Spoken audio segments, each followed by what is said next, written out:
On pense connaître l'histoire et puis une découverte surprenante vient tout chambouler. Et parfois, elle vient d'une source complètement inattendue.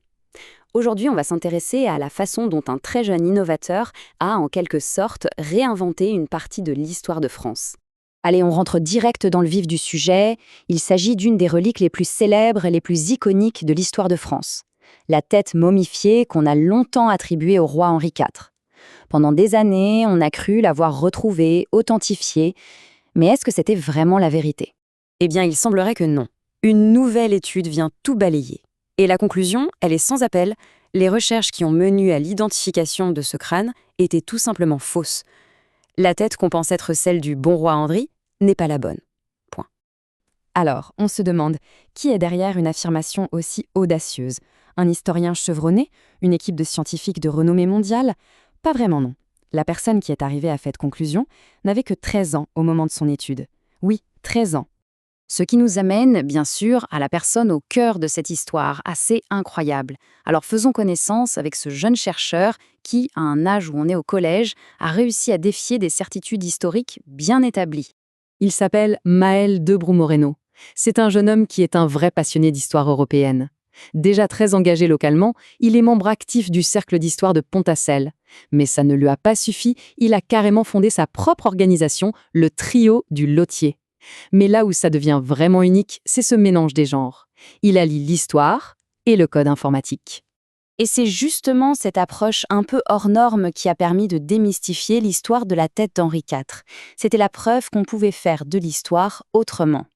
Fort de ce succès, Maël a donc voulu donner un cadre à cette vision. Découvrons la mission du Trio du Lotier. L'objectif du Trio du Lotier est assez clair, mener des projets de recherche et de sauvegarde du patrimoine. Un de leurs grands projets, par exemple, c'est de retrouver un château disparu à Genappe, en Belgique. Et pour y arriver, il faut un truc qu'on voit rarement. Ils associent l'histoire, l'archéologie et le numérique. Tout ça pour protéger notre mémoire historique. Leur organisation est bien structurée autour de 4 axes principaux.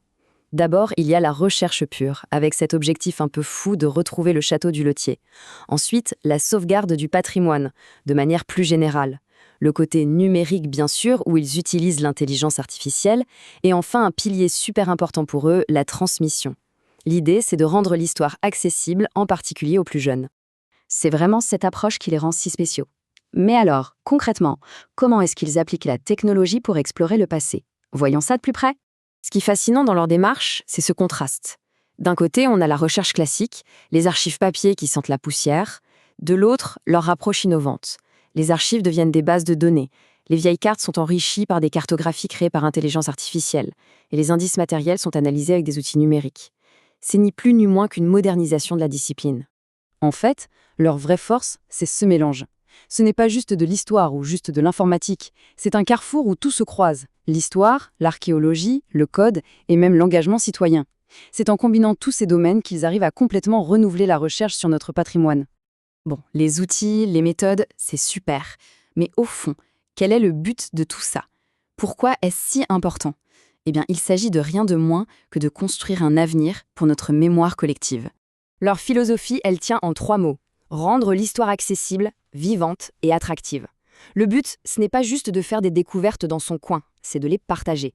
L'histoire, ça ne doit pas être un truc poussiéreux et ennuyeux. Ça doit être vivant, ça doit nous parler.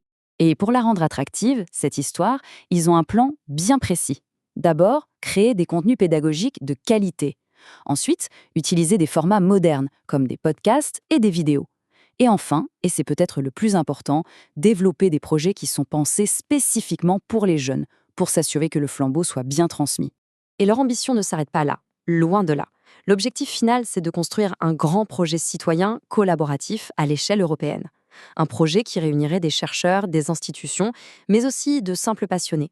Une sorte de grande alliance pour la mémoire collective. On a commencé cette histoire avec le crâne d'un roi et on la termine avec du code informatique.